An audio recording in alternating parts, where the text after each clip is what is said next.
Okay, so this is part 3 of the God is saying that your breakthrough is through your voice. You have a Moses anointing. You are called here to lead and to speak. You're going to be a spokesperson for God. God is the hero, you the voice. If y'all know Voice of the Heroes, that's my song. And I always was saying it from day one. I'm like, I'm God's voice, but he the hero. I'm speaking this stuff, but don't ever give me no credit because look, this is the Lord, okay? This ain't me. I definitely would have never chose to do this. And most times as a chosen one, you're not going to want to do this. A lot of y'all feel like you're not qualified to work for God. This is why a lot of, he's calling many of you guys out of your jobs, or you're going through evictions, losses. You're getting fired because he's calling you out of the world so that you can come into the kingdom. He's inviting you. For many are called, but few are chosen. Many don't want to answer the call because of everything that come with it. A lot of judgment, a lot of scrutiny, a lot of expectations. It's a lot of responsibility when you have a Moses anointing because you're anointed to lead over many. You're leading many out of bondage, okay? Everybody is going to have their different groups of people that are assigned to them, different demographics you're serving. He's going to equip you and he's going to teach you who your demographic is. My demographic is black single moms, but definitely black single moms. Now, does that mean I'm excluding anybody else out? No. But my target, my goal, my people he want me to talk to is the black single mothers, especially the ones in poverty, battling homelessness, things like that. So he assigns us all to different territories, to different groups of people to help them. Okay, so you're going to have a group that's assigned to you, just like he did here. Okay, he assigned them to different people. Moses, he was leading over the Israelites. Jesus, he was sent only for the lost sheep of Israel.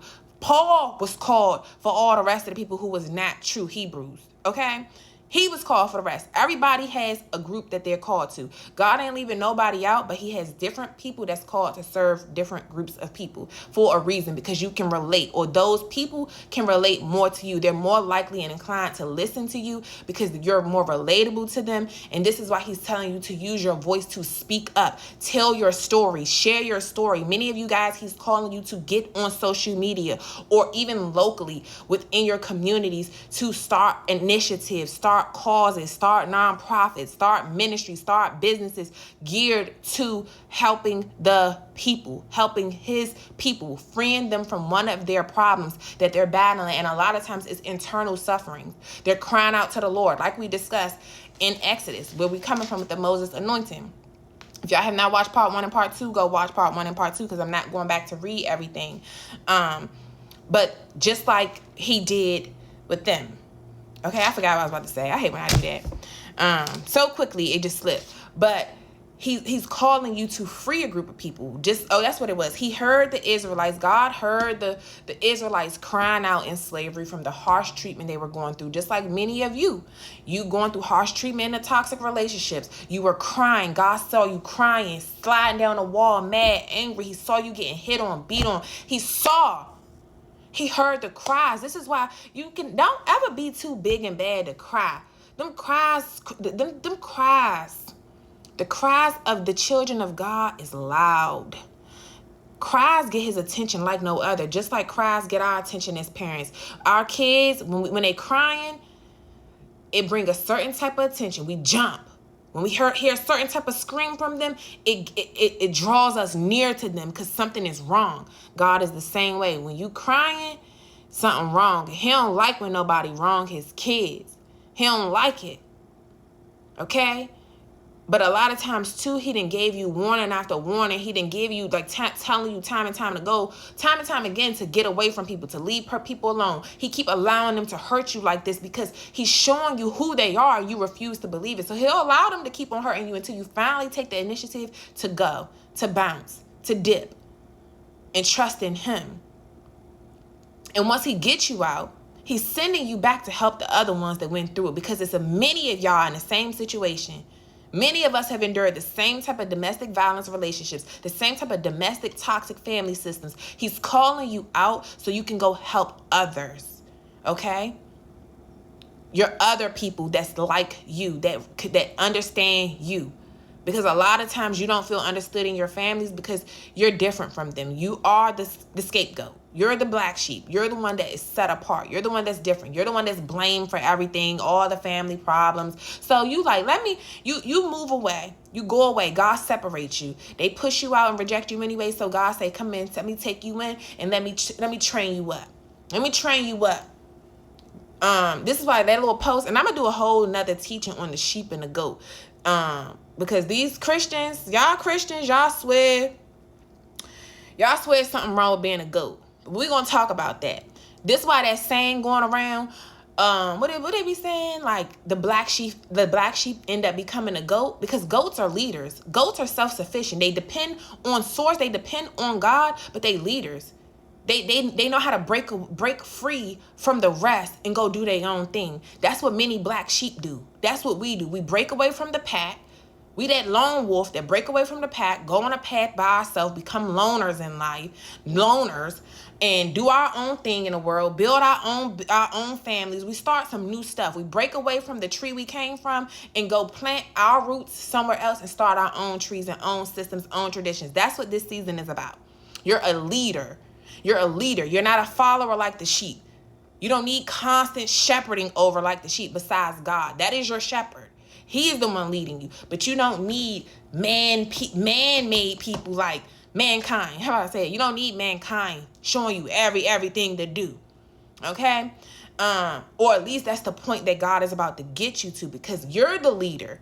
And you're going to have people following behind you. This is why he needs you to be authentic in your messaging. He needs you to show what's real. You're not getting up here trying to fake the funk, acting like you holier than thou, acting like, nah. He needs you to show up 100, transparent.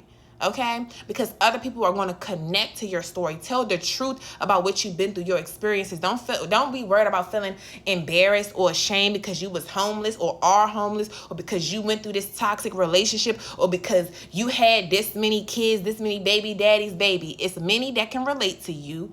They're going to draw near to you, and you're going to help them through your own authenticity. Okay?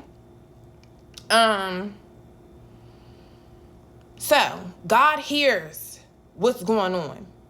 And many people are crying out right now. You are crying out. And this is why he pulled you out. And now he's building you up. He's raising you up just like he did Moses. This is why Moses had to go spend all that time on Mount Sinai. Jesus had to go spend that time too. Like everybody, I had to spend this time too. In the wilderness, homeless, 4 years. I'm going on 4 years. I'm going on 4 years of this stuff.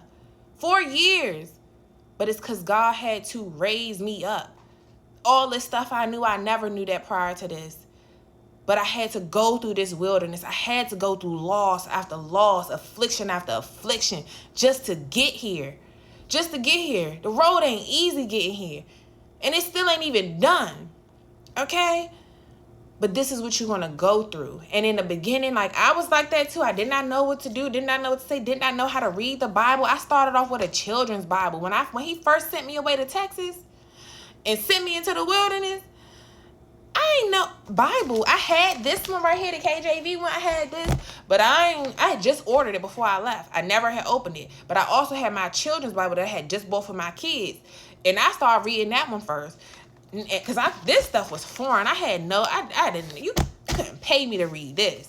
I had no understanding of this. But now it's like, it speaks so loudly to me. Like the word is living. It's like, I can't believe how much progress has been made. And that's what God is saying. He's going to teach you along the way. He's going to bring the Aaron. So just like Aaron helped Moses, he's going to bring people to help you steward that thing, to birth this gift, to be able to speak to the people, to be able to really become that prophetic voice that he needs. He's going to help people. He's going to help you by bringing people in your path to help you with this thing. You're not going to be in it alone.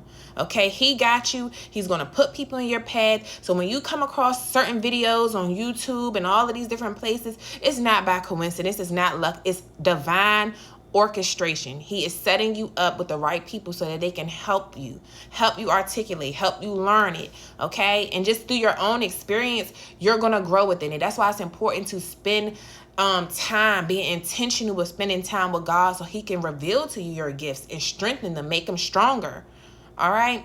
So I hope y'all take something from this. Get ready, show up, get y'all platform started, and be real. Like, we don't got no time to waste. Like, it's a lot about to happen in the world, and God needs these leaders in position.